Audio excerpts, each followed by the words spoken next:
LifeLock, how can I help? The IRS said I filed my return, but I haven't. 1 in 4 tax-paying Americans has paid the price of identity fraud. What do I do? My refund, though. I'm freaking out. Don't worry, I can fix this. LifeLock fixes identity theft guaranteed and gets your money back with up to $3 million in coverage. I'm so relieved. No problem. I'll be with you every step of the way. 1 in 4 was a fraud-paying American. Not anymore. Save up to 40% your first year. Visit LifeLock.com/podcast. Terms apply. Are you a lifelong fan of General Hospital? Are you a new fan who wants to know more about the history of the show? Do you enjoy talking about the show with others? Do you find yourself yelling at the TV? Is your self-care an hour a day in Port Charles? If so, we invite you to join hosts Amanda Kimmel and Shannon Coach at the place where all the hidden conversations take place and secrets are revealed. Meet us at Pier 54, a General Hospital fan podcast.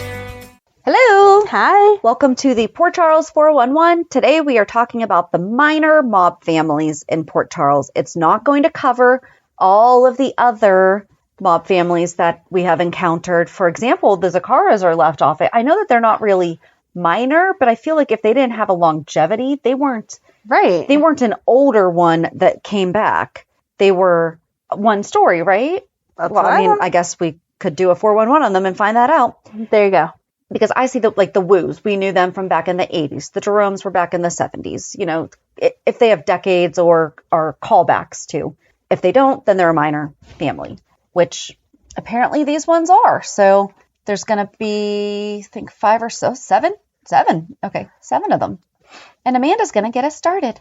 Only because Shannon has certain favorites that she wants to read. Yeah. So we're going to start with Alcazar mob family. The Alcazar mob family was a fictional mob organization on the ABC soap General Hospital, headed by Ruiz Alcazar and later by his brother Lorenzo Alcazar. They were a rival of the Corinthos Morgan mob family. Here we have double names there. Yep. The Alcazar crime family originated in South America under the command of Luis Alcazar.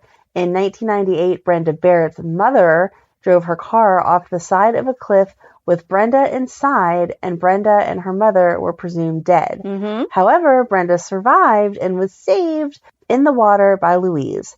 4 years later, after holding Brenda captive all that time, Louise came to Port Charles with the sole intention of getting rid of Sonny Corinthos and Jasper Jacks due to his obsession with Brenda. Louise wreaked havoc all over the city, and his quest to get rid of Sonny and Jax resulted in the death of Alexis Davis's sister, Christina Cassadine, and the kidnapping of Felicia Jones and her children.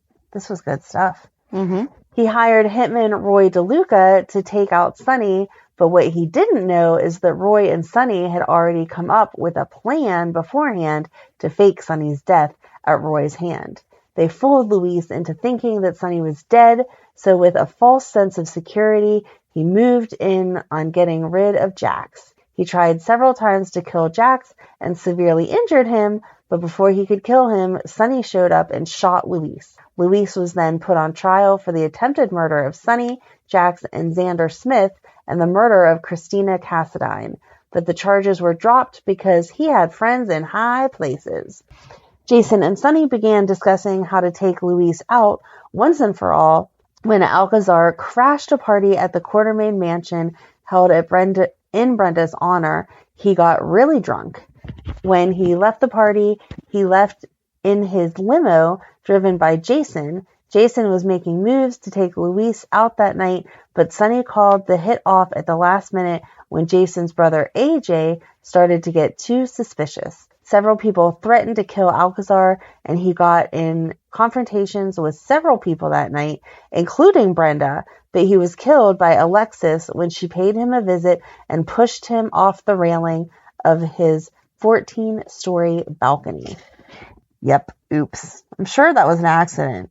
Jason and Brenda, while innocent, were put on trial for his murder, but they were cleared when Sky Quartermain remembered seeing Alexis in Louise's room. When Alexis went to trial, she faked having DID and was able to get out of the murder charge. I mean, that might be a reason why she shouldn't have her attorney's I was going to say, yeah, that's kind of more than just sleeping with your therapist. Yeah. And lying about it. Right. You lied about something to get away with murder. Yep. Lorenzo Alcazar was an international arms dealer, an intelligent and powerful man with ties to mob families and high-ranking government agencies that made him a formidable force in the town of Port Charles. I think it's important to note that Ruiz Alcazar and Lorenzo Alcazar, same actor, Ted King. Yes. So it wasn't just, Right. oh, he looks familiar. No. No, they're the same. Yeah. Before he joined the family business, he was a history professor at Oxford University. After Lorenzo's wife, Sophia Germain, was tragically killed in a village by rebels while Lorenzo was helping his older brother Luis out after a deal went wrong, Lorenzo blamed himself for what happened to Sophia and abandoned his life in England to become part of the Alcazar family business. I feel like that's a little backwards. I would feel responsibility for not protecting my wife because I was in the business, and so now I wouldn't want to be in the business. Instead, he took it the other way and was like, yes, this is a great idea. Years later, he came to Port Charles to avenge the death of his brother Luis. He learned that Alexis was responsible for Luis's death, but he did not go after her because she had no affiliation with the mob. Okay. Instead, he blamed Sonny since Sonny was the reason why his brother came to Port Charles in the first place. Lorenzo became a thorn in Sonny's side and formidable enemy for the Corinthos Morgan organization. For years, he tormented Sonny professionally by trying to steal his territory and personally by getting involved with Sonny's wife, Carly Corinthos, and eventually marrying her. Dun, dun, dun. The war between Lorenzo and Corinthos crime family expanded when Sonny and Jason took shipments Alcazar was delivering to his government handlers to secure his incarcerated son Diego's freedom, despite knowing Lorenzo only entered into the life to keep his son safe from the Ruiz mob family. Well, those are too close together. Yes. Ruiz mob family. Desperate, Lorenzo attempts to protect his son Diego, was presumed killed in 2006 by Sam McCall in a shootout between Alcazar's men and Jason, who was on the run with Sam when Rick Lansing and Lorenzo hired Damian Spinelli to cybernetically frame Sam for a crime she didn't commit.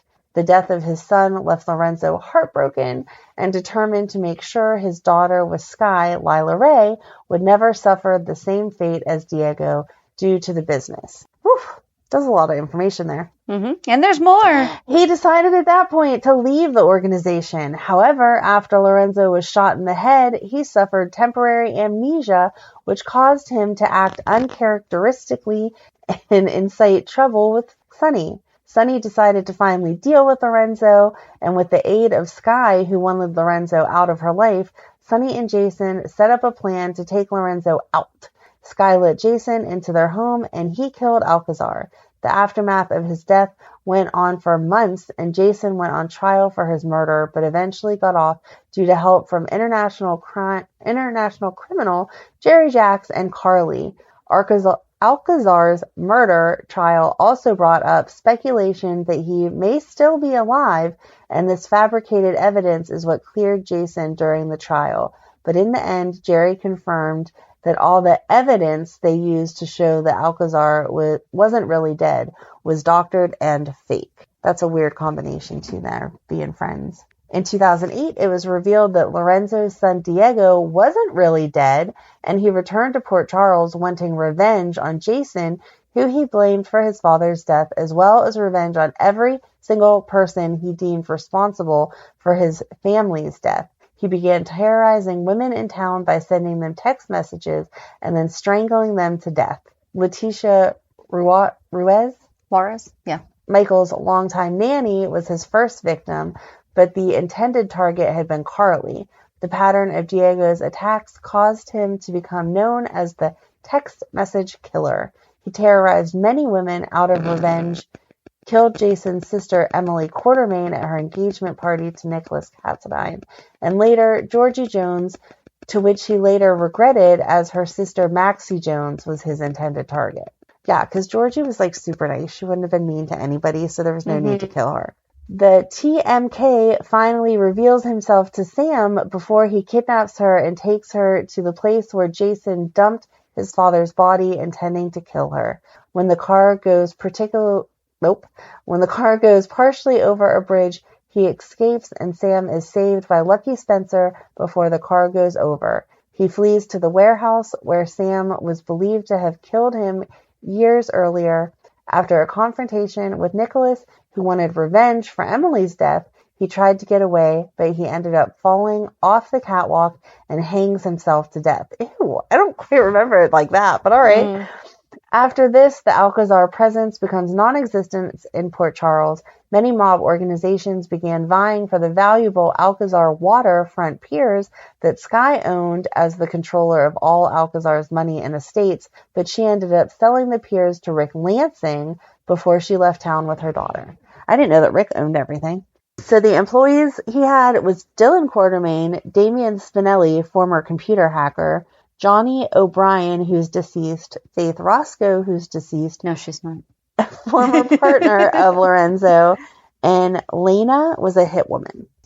And then enemies is the Corinthos Morgan mob family, Rosco mob family, Sonny Corinthos, Jason Morgan, Faith Rosco, and Sam McCall. Even though Faith was just listed as His a friend, too. Frenemies. All right, so the next mob family is the Balkans. This is alphabetical, guys. So Theo Hoffman arrived in Port Charles in 2010 wanting revenge against Brenda Barrett. Okay, so twice now, Brenda's the reason for the mob issues. Yes, Brenda Barrett for the death of his son, Alexander Janik. For the death of his son, Alexander. When Theo first arrived in Port Charles, he posed as a patient at General Hospital that was suffering from severe illness, but tests proved that nothing was wrong with Theo, and he was eventually diagnosed with a psychological condition called hypochondria by Dr. Robin Scorpio Drake. At the end of the ruse with the hospital, he goes to Diane Miller, wanting to join her law firm, Mason, Petrovich, and Miller. He was hired and soon gives a wrongful death lawsuit that had been filed against Brenda and Dante Falconeri. He used his position as Brenda's attorney to get closer to her to exact his revenge. Theo had been behind the whole lawsuit and it was just part of his plan for revenge. Brenda had dated Alexander in the past, but after finding out his connections with the mob and trafficking, she left him and fled to New York, where Dante became her bodyguard. Dante and Brenda were not aware of their mutual connection. His son and his ex-wife fiance. Lover. Brenda found out that she was pregnant. Alexander became obsessed with Brenda and followed her to New York. After stalking her, he ended up in confrontation with Dante and he shot and killed Alexander. He then covered up the crime by dumping Alexander's body in the swamp and telling Brenda that no one would ever find out what happened. Theo wanted Brenda to pay for Alexander's death. He finally made his move on Brenda's wedding day to Sonny Corinthos, and everyone found out that Theo was really the international criminal named the Balkan. After the wedding, he had a bomb planted in Sonny and Brenda's limo. He then kidnapped and drugged Sam Morgan due to her resemblance to Brenda. No, she doesn't look like Brenda. They have dark hair. That's the only resemblance. Petite. Yeah. Brenda got into the limo, and right before it exploded, she was taken out of the limo and kidnapped. Sonny was devastated, thinking that Brenda had died the same way that his first wife, Lily, had died. When the body was recovered from the car, they found out it had been Sam in the limo and not Brenda, devastating Jason. But luckily, due to the bomb-proofing of the limo, Sam survived and was taken to the hospital. How do you bomb-proof the limo? Jason went with Sam to the hospital, and Sonny turned his attention to finding Brenda. Thea took Brenda to a cave compound and demanded to know the whereabouts of his grandson. Brenda believed she had a miscarriage in her 7th month of pregnancy and told him so, but Thea would not believe her.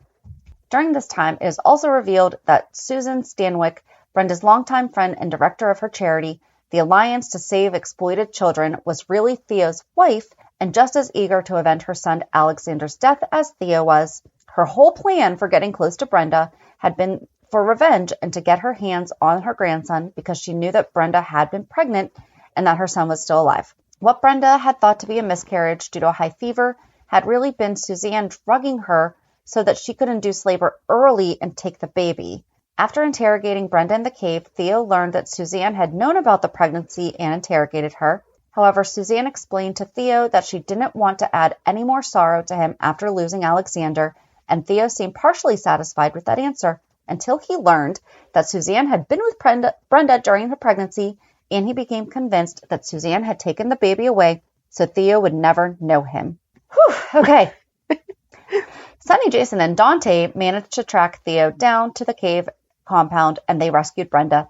Theo uses Suzanne as a human shield and manages to get away while Jason and Dante chase after him. Sonny rushes Brenda to the hospital. When Theo learned that Sonny was close to finding him, he injected Brenda with a deadly neurotoxin and intended to kill her before making his escape. Thanks to the efforts of Dr. Patrick Drake, a successful antidote was made and Brenda recovered. Theo then turned his attention to finding his grandson and in the process tried to kill Suzanne, but due to her connections with some of his men, she survived.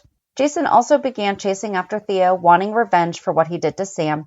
He confronted the Trujillo crime family, who they had once had a truce with because they had facilitated Theo's stay in Port Charles. Rudy Trujillo had told Jason that Johnny Zakara had been the one to plant the bomb in the limo explosion that hurt Sam and confronted Johnny.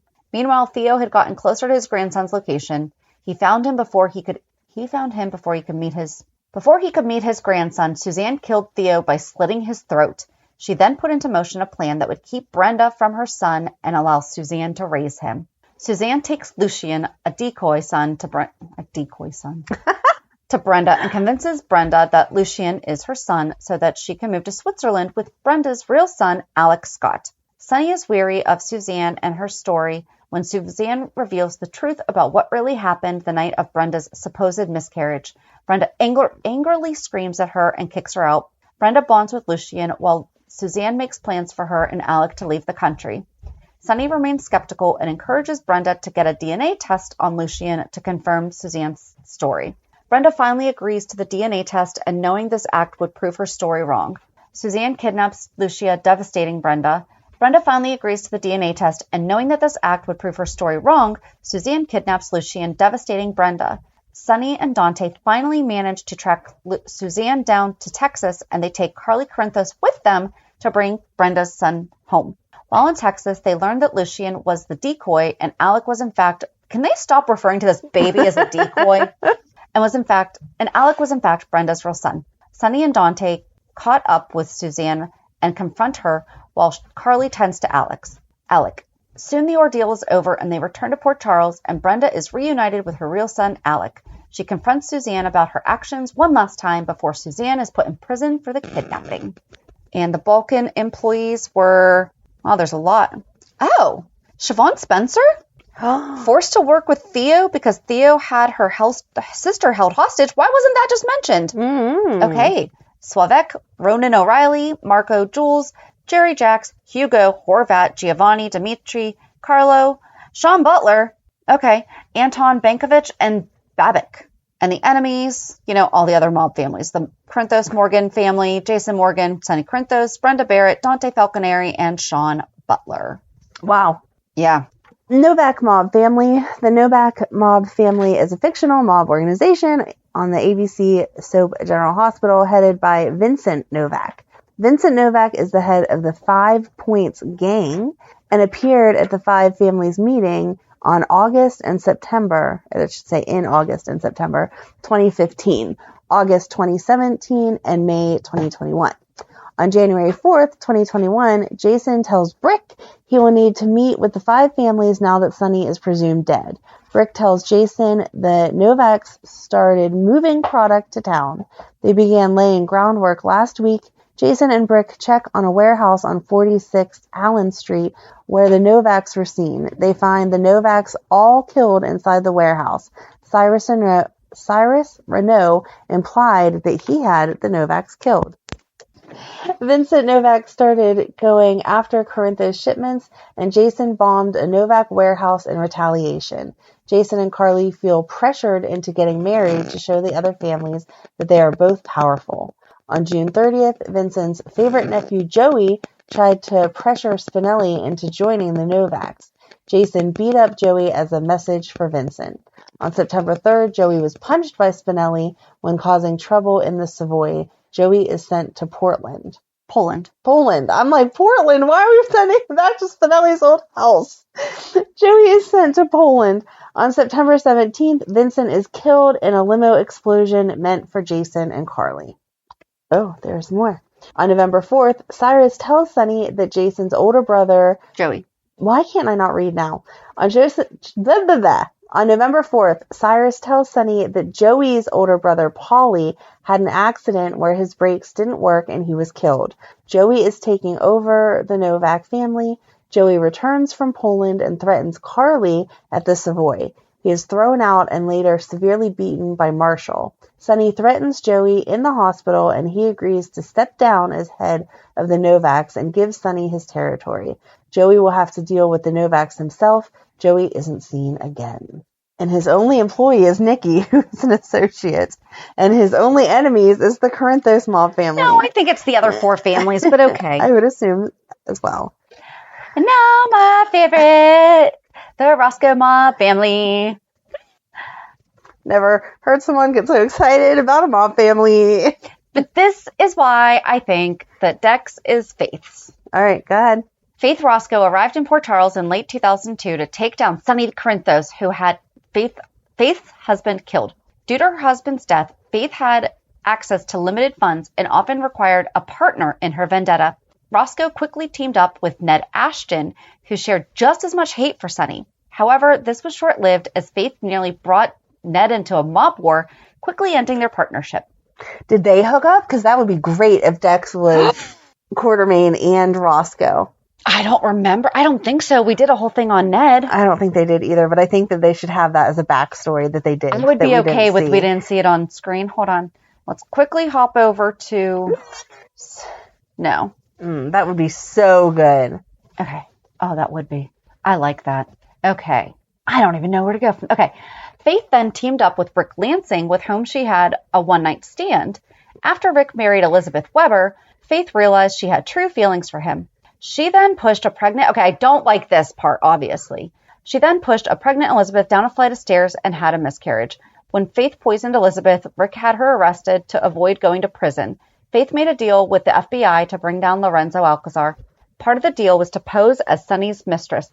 I'm going to go with... It's not going to sound good why I like Faith, but there was just... She was very Ava. Like, the presence was Ava and Faith. Okay, I guess I just am really drawn to that kind of mobster woman. Cool. Girl crush. Yeah. After turning on Sonny and later Alcazar, Faith began working on her own plan, and at the next meeting of the 5 families, Faith had them all killed.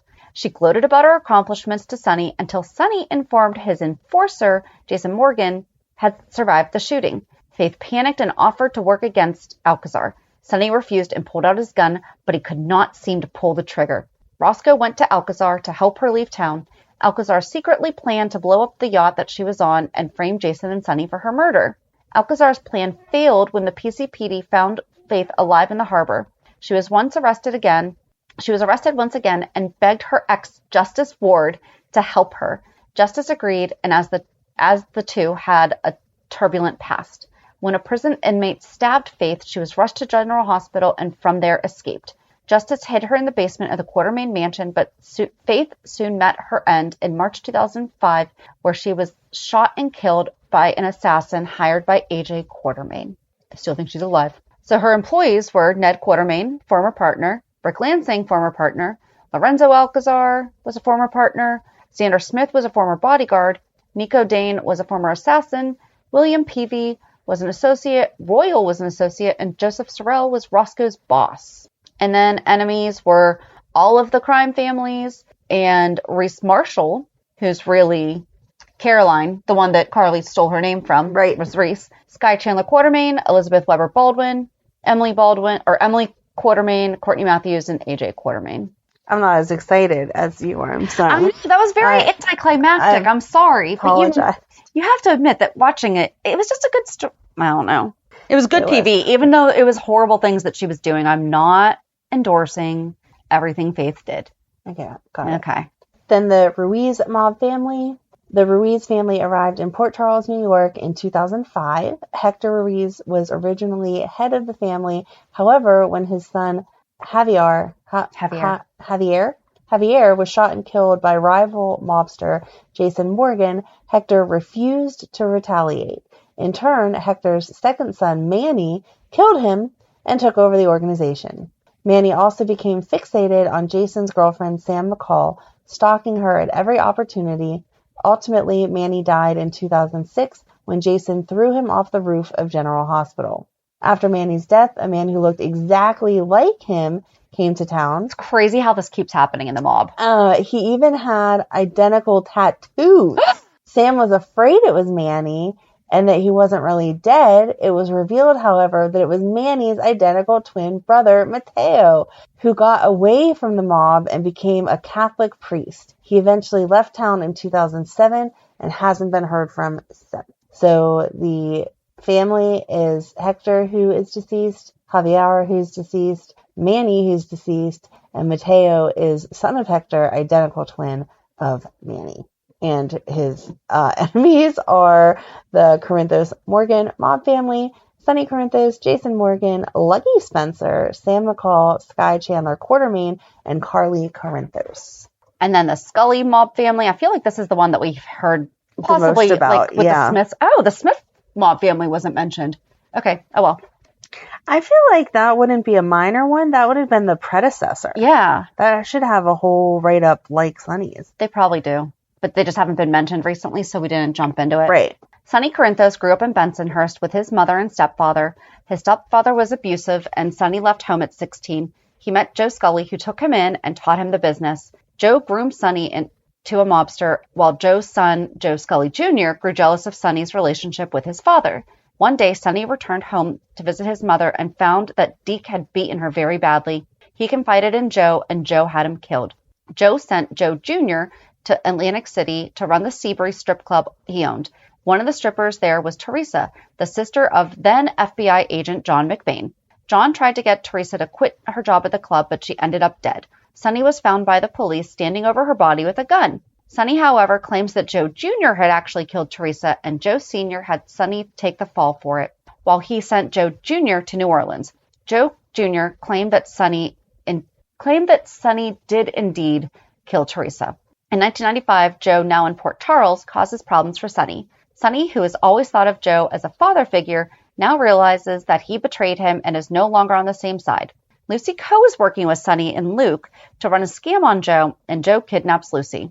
Luke, Sonny, and Damian Smith save her, but Joe fires his gun at Sonny. He misses, however, and hits Sonny's father, Mike, instead. Sonny, in return, fires his gun and shoots Joe, killing him. In 2012, Sonny's girlfriend, Connie Falconeri, tells him that Joe Jr. had raped her and gotten her pregnant when she was 17. Meanwhile, John McBain blames Sonny for his sister's death, but Sonny tells John that Joe Jr. was the one who had killed Teresa, not him. John goes to New Orleans to find Joe Jr., and Sonny sends his right-hand man, Jason Morgan, there to find him as well. Jason ends up bringing Joe Jr. back to Port Charles. Sonny ties Joe Jr. up in his coffee warehouse and is about to kill him when John McBain comes in with the police and has Joe Jr. arrested for Teresa's murder. Joe Jr. is then extradited to Atlantic City and put into jail. Joe Jr. tells his son, Trey Mitchell, aka Joey III, that he is innocent of the murder and that Sonny is actually the one who is guilty. He also tells him that Sonny took his inheritance from his father, money, power, and the business. He instructs his son to get close to Sonny's daughter, Christina, and marry her so that they can have access to everything they lost to Sonny. Later, Joe Jr. kidnaps Christina and tries to kill her so that his son will inherit everything since he is Christina's husband. So messed up. And they had funneled all of Sonny's assets to Christina. Trey, however, saves Christina when he shoots his own father. Joe Jr. then goes on the run from police. It is later revealed that Joe is working for a man who appears to be Duke Lavery, but is actually Cesar Faison in disguise. So messed up. In October 2012, Jason Morgan shoots Joe Jr. in self-defense, and Faison, disguised as Lavery, later tries to shoot him again, but Joe runs away.